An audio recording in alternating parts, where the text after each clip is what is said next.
Power Rant дээр одоо бид нэр илүү хурдан ажиллахад туслах зорилттой тийм олон хэрэглүүрүүд байдаг. За одоо жишээлбэл одоо бүгдрээ хөдөлгөөнийг хувлъя. За одоо жишээ нь энэ дээр өстө бүгдрээ хөдөлгөөн хийн.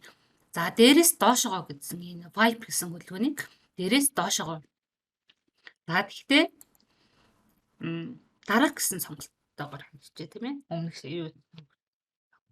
За энэний хугацаа нөгөө хурдан удаан нь болохоор 1:50-тай байж үгүй. За одоо тэгээд энд бас яг за энэ хөдөлгөөнөө бас хараад байна.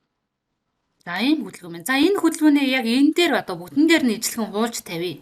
Тэгэхээр бид нар одоо хэрвээ хуулахыг мэдэхгүй бол одоо нэг бүрчлэн ингээд доош нь тэгээд энэ дээрээ нөгөө юугээ дараах гэдгийг заагаад дахиад ингээд маш их цаг орж штэ тий.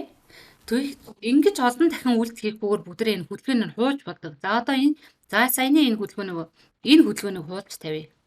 За ингээхийн тулд энэ тухайн одоо хөдөлгөөн хийсэн байгаа дүрсээ ингээд сонгоод за энэ яг энэ араа animation panel энэ чинь доотлолт нь энэ араа animation painter гэж байгаа. За энийг сонгоод энэ дээрээ дарцсан. За энэ хөдөлгөөн мөн ижлэхгүй учраас дахиад ингээд копидлоо.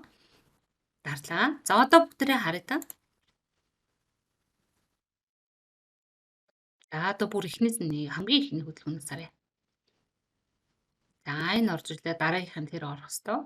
Тэгээд энэ. За одоо мөн энэ хөдөлгөөнөө бас энэ дээр хувлаа тавьчих. За тэгэхээр яах нь copy. За энэний хөдөлгөөн бас яг эднэр дээр яг ижлэгэн гэх юм бол дахиад copy-доод ингээд авчихна шүү дээ. За ихэд хөдөлгөөнөө харъя ихнээс нь. За тэгэхээр бид нэр энэ нөгөө өөрийнхөө ажлыг хөнгөвчлөх юмнуудаа аюул сайн сурах хэрэгтэй. Тэгвэл бүгдээ компьютер дээр удаан зугаад авахгүй аль болох ажлаа хурдан хийнэ шүү дээ. За хөдөлгөөнүүд маань яг ингээ гараад ирдэг тийм ээ. Доотлынх нь хэд дээр бас л яах нь шууд энийг копи дээр тавьчих шүү дээ. Копи. За ихэд ингээ дараа нь гарч ирэх хэвээр ингээ копи доо. За дараа нь яах юм? Энэ гарч ирэх хэвээр шүү дээ тийм ээ. Дахиад ингээ энийг копидлоо. Дараагийнхтаар нь тавилаа. За дахиад харъя. За харъя. За яг болцсон ба штэ. За ингээд ишиг шууд дуусны дараа одоо энэ тэмдэг төсөг гарч ирэх хэвээр тий. Тэгвэл дахиад тэмдэг төсгөн дээрээ муу ижлэхий эффект хуулаад тавьчих. Тэмдэгтэй. За энэ тэмдэгтээр байгаа эффектийг бас энэ дээр хуулаад тавьчих.